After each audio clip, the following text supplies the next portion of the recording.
Selamat pagi. Saya ngomong yang umum aja ya, guys. Jess, kripto lebih bagus dari emas ya, Pak. Saya ngomong yang umum aja ya. Saya nanti kalau ngomong yang menjurus kepada politik-politik jadi bermasalah nanti. Ya, saya enggak ngomongin masalah itu. Kripto itu supply-nya terbatas.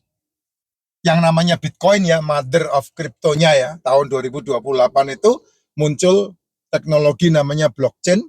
Dan koin yang pertama kali diluncurkan adalah namanya kripto. Dan dia desentral, artinya tidak bisa diutak-utik. Di muka bumi ini hanya ada 21 juta koin. Dan sudah ditambang sekitar 19 juta sampai hari ini. Nah, semakin sedikit pasti, karena menuju kepada habis ditambang tahun 2140. Jadi, harga Bitcoin semakin hari berhubungan dengan halving yang terjadi, pasti akan semakin mahal. Contoh yang sekarang terjadi aja tahun 2008, 2009, harga Bitcoin itu kan sekitar hanya $10. Ya, harga Bitcoin itu hanya $10. Nah, kemudian tahun 2000 sekarang 2020, aduh nyamuk ini. Tahun 2025 hari ini itu Bitcoin berharga 123 ribu US dollar. Nah, itu contoh yang luar biasa dari harga cuman 150 ribu menjadi hampir 2 miliar. Jadi kalau dipakai untuk investasi, ya kamu pegang untuk membackup keuangan kamu, ya kamu tidak akan mengalami inflasi. Tapi kalau kamu menggunakan uang rupiahmu, ya 5-10 tahun yang akan datang, ya nilainya berkurang. Jumlahnya tetap, tapi nilainya berkurang. Contoh zaman dulu, berapa semangkok bakso? 200 perak. Sekarang boleh? Nggak bisa. Hanya dalam jangka waktu lebih dari 5 tahun saja, kurang dari 10 tahun itu. Bakso 200 perak menjadi 27 ribu. Zaman kapan? Kamu masih ingat pasti. Yang namanya putar balik, ada polisi cepek. Sekarang mau polisi dikasih cepek, dibuang. Ya, dibuang. Dan kemudian apalagi yang sekeliling kita yang terkena dampak inflasi. Nah, duitmu 1 M, 100 juta yang kamu tabung di dalam tabungan, jumlahnya mungkin tetap 100 juta, tapi kegunaan fungsinya udah berubah. Nah, itu bukti bahwa uang itu mengalami penurunan inflasi total. Dulu orang punya duit 1 M itu bisa beli rumah. Sekarang orang punya duit 1 M bisa beli rumah ya di BSD. Bekasi sonoan dikit. Ya, bahkan Bekasi sonoan dikit pun sekarang ngeri banget karena UMR-nya lebih gede daripada Bekasi gitu. Kerawang itu kan UMR-nya lebih besar daripada Bekasi. Nah, itu kamu bisa melihat itu. Jadi kalau dibilang Bitcoin lebih bagus, kripto lebih bagus dari emas, ya ya. Kalau emas itu, Jess, kamu menahan inflasi. Itu emas. Harga emas tahun harga emas tahun 90, ya, itu, atau harga emas tahun 2000 dah. Harga emas tahun 2000 itu 1 kilo emas bisa ditukar dengan 4 mobil kijang. Harga emas tahun 2000. Sekarang 2025, 15 tahun. Harga emas 1 kilo sama, tidak berubah. Mobilnya upgrade, harga emasnya upgrade. Ya, kalau dipairkan sama. 1 kilogram emas itu seharga 4 mobil. Tahun 2000 ya begitu, tahun 2025 juga begitu. Gitu. Tahun 2000 kan harga emas 1 kilo kan seharga 4 mobil kijang kan.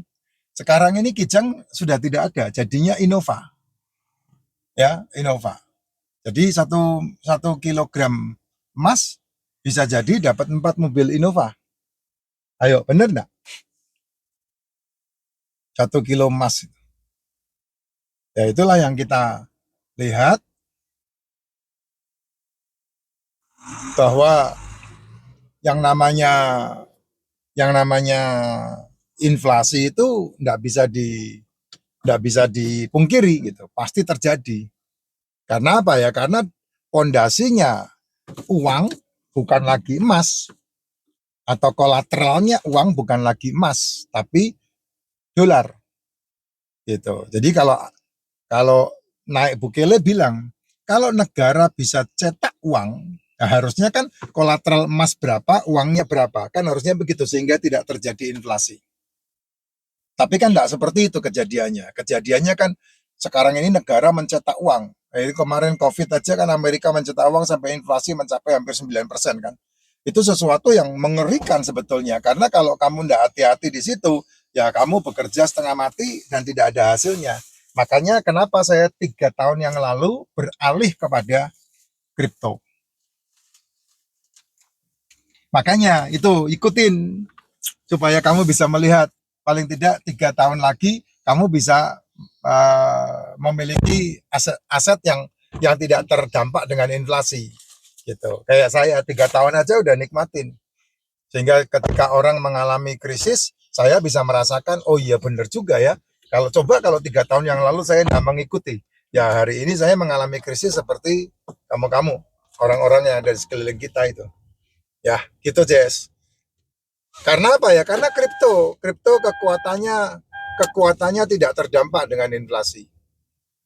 Ya, contoh 2023 saya membeli kripto USDT, ya koin USDT tahun 2023 saya membeli kripto USDT itu harganya 14.200 satu koinnya, satu koin USDT, ya kan? Nah, kemudian tahun tahun 2025 ini, kalau kamu melihat harga kripto, apa yang terjadi? Harga kripto tahun 2025 itu harganya sudah 16.500. Nah, dari situ aja saya udah punya keuntungan 2.500 tuh. Gitu. Ya, itu yang disebut sebagai dampak dari inflasi. Sehingga kamu bisa memiliki dana untuk menahan inflasi. Itu hitung-hitungannya kayak begitu. Saya enggak pinter matematika ya, tapi ya kalau di Sawang Sinawang kan kamu bisa membaca itu kan. Ya ini namanya Sawang Sinawang. Kita ke pasar dulu ya.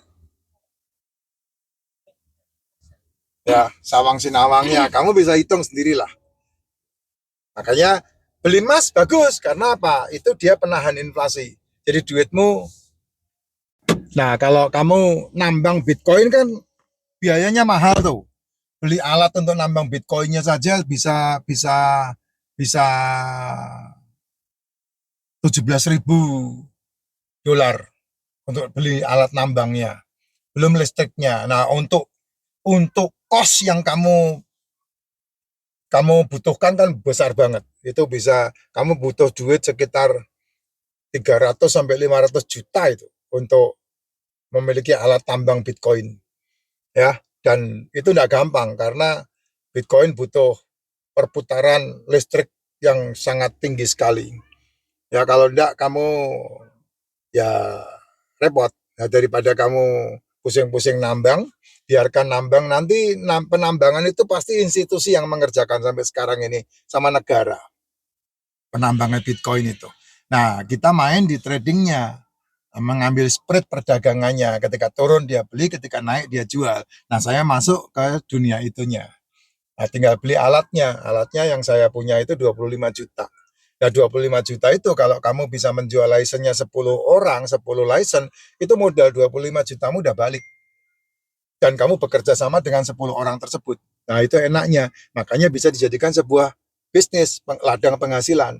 Nah, itu yang saya ngajakin kan dari 2 tahun yang lalu saya ajakin kamu. Kamunya enggak mau. Ya, saya tetap bekerja, saya tetap berjalan. Dan 3 tahun ini saya panen, saya menuai. Semua hal yang berhubungan dengan kehidupan pasti ada proses. Tapi kalau kamu melupakan prosesnya, kamu mau instan, kamu tidak dapat. Sehat itu proses. Gitu. Bisa itu proses. Tidak ada bakat. Bakat itu tidak ada. Ya, sama seperti hari ini 3 tahun saya menikmati. Ya, karena ada 2 tahun yang lalu saya membeli alat tersebut. Gitu.